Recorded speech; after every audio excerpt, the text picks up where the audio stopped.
दोस्तों, कानपुर में hair transplant के बाद 2 इंजीनियरों की मौत, एक विनीत दुबे और दूसरे मैंग कटियार। मौत के बाद अनुष्का तिवारी यानी कि डॉक्टर अनुष्का तिवारी गायब। तो क्या है मामला? तो दोस्तों, सबसे पहले ये जान लीजिए कि अगर आपके बाल झड़ रहे हैं, गंजापन हो रहा है, तो आप परेशान ना हो। हमेशा ये ध्यान रखें कि हमें हेयर ट्रांसप्लांट कराना है तो किसी अच्छे डर्मेटोलॉजिस्ट से यानी कि किसी अच्छे कॉस्मेटिक सर्जन से।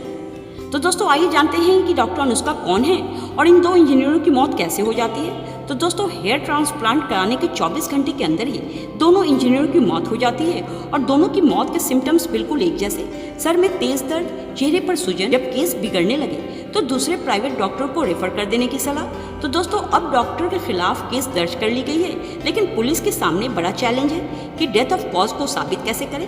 क्योंकि दोस्तों, एक तो हाल क्या है जिसका कि पोस्टमार्टम रिपोर्ट है, जो मामला 6 महीना पुराना है, जिसका कि पोस्टमार्टम रिपोर्ट भी नहीं है, लेकिन परिवार सामने आया है। परिवार का कहना है कि उसकी भी मौत वैसे ही हुई है।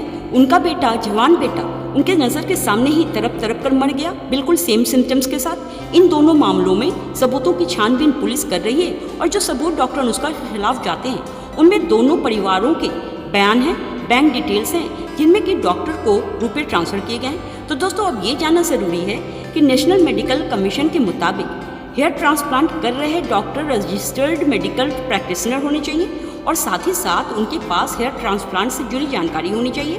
ट्रेनिंग और लाइसेंस भी बेहद ज़रूरी है। तो दोस्तों, अब ये जान लीजिए कि कातिल डॉक्टर अनुष्का है कौन। तो उनके पास MBBS की डिग्री तक नहीं है और वो खुद को डर्मेटोलॉजिस्ट बताकर हेयर ट्रांसप्लांट सर्जरी कर रही थी। यहाँ तक कि उनके पास कोई ट्रेंड असिस्टेंट तक नहीं है। इस मामले के खुलासे के बाद से ही डॉक्टर अनुष्का गायब हैं और उनके एम्पायर क्लिनिक का बोर्ड भी गायब है और साथ में साथ उनके पति, जो कि डेंटिस्ट बताते हैं खुद को, वो भी गायब हैं और उनकी पत्नी यानी कि अनुष्का BDS की पढ़ाई की थी, जो कि कानूनन BDS डॉक्टर ना तो हेयर ट्रांसप्लांट कर सकता है और ना ही खुद को डर्मेटोलॉजिस्ट या कि प्लास्टिक सर्जन बता सकता है। दोस्तों, छोटी सी जानकारी अच्छी लगी हो तो लाइक से सब्सक्राइब कर लेना।